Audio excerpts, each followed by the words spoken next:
Revitā katram elementa, kas tiek veidots modelī, tiek piešķirts unikāls numurs.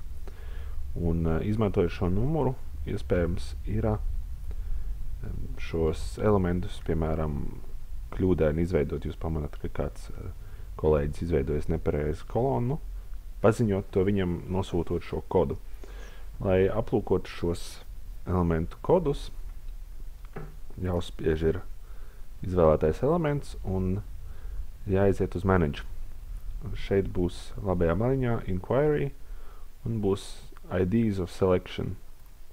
Uzspiežot šo, parādās konkrētā elementa numurs.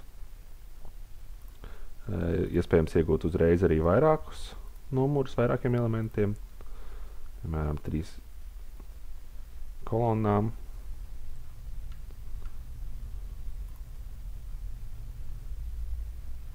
Atkal uz Manage, IDs of Selection. Lūk, un tā, piemēram, jūs pamanāt kādu kļūdu, aizsūtat šo kodu savam kolēģim, un viņš savukārt, ievadot šo kodu meklētājā, var uzreiz ieraudzīt, kas pa konkrētu elementu, piemēram, ir nepareizi.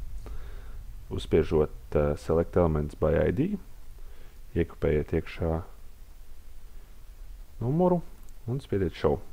Un tad tiks piemeklēts kāds skats, kurā viņš ir redzams un parādīts.